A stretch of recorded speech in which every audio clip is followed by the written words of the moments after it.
रात के 10:42 दिल्ली के एक छोटे से फ्लैट में रहने वाली पूजा शर्मा अपने फोन पर किसी से बात कर रही थी। उसकी आवाज कांप रही थी। तुम ऐसा क्यों कर रहे हो? मैंने तुमसे प्यार किया था। अचानक फोन कट जाता है। अगली सुबह पूजा अपने कमरे में मृत पाई जाती है, लेकिन असली डर यहाँ से शुरू होता है। पोस्टमार्टम से पहले ही पुलिस को एक चीज मिलती है, उस आखिरी कॉल की रिकॉर्डिंग, और उसमें जो सुना गया वो किसी के भी रोंगटे खड़े कर दे।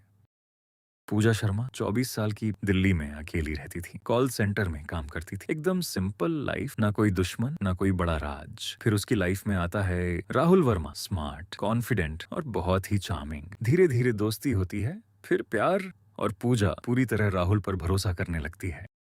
लेकिन 3 महीने बाद ही सब कुछ बदलने लगता है। राहुल अब पहले जैसा नहीं था। कॉल का मैसेज लेट और बहाने ज्यादा। पूजा पूछती है, क्या हुआ राहुल, तुम बदल क्यों रहे हो? राहुल हंसकर कहता है, तुम ज्यादा सोच रही हो। लेकिन सच्चाई कुछ और थी।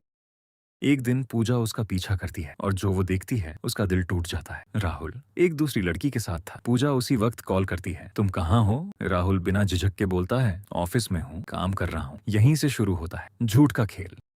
अब पूजा ठान लेती है वो सच जानकर रहेगी। वो राहुल के बारे में सब कुछ खंगालना शुरू करती है, और जो सामने आता है वो खतरनाक था। राहुल के कई फेक नंबर थे, कुछ नंबर ऐसे जो एग्जिस्ट ही नहीं करते थे, और वो पहले भी 2 लड़कियों के साथ रिलेशन में था।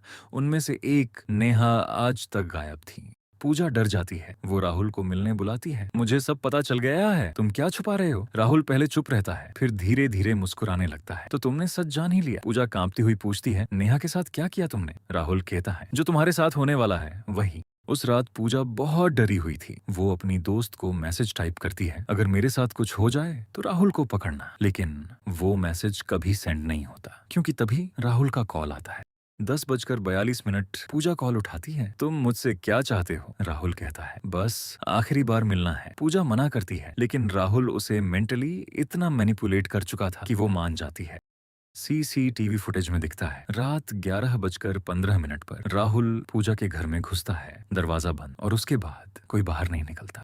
सुबह जब दरवाजा तोड़ा जाता है, पूजा मृत पाई जाती है। कमरे में कोई स्ट्रगल के निशान नहीं, और सबसे बड़ा शॉक, राहुल गायब। पुलिस पूरे फ्लैट की तलाशी लेती है। कोई सीक्रेट एग्जिट नहीं, कोई छुपने की जगह नहीं, जैसे वो हवा में गायब हो गया हो। फिर पुलिस सुनती है उस आखिरी कॉल की रिकॉर्डिंग, और उसमें जो सुनाई देता है वो केस को और भी उलझा देता है। पूजा की आवाज, तुम यहाँ कैसे, तुम तो फोन पर थे। और फिर एक अजीब सी फुसफुसाहट, मैं हमेशा यहीं था।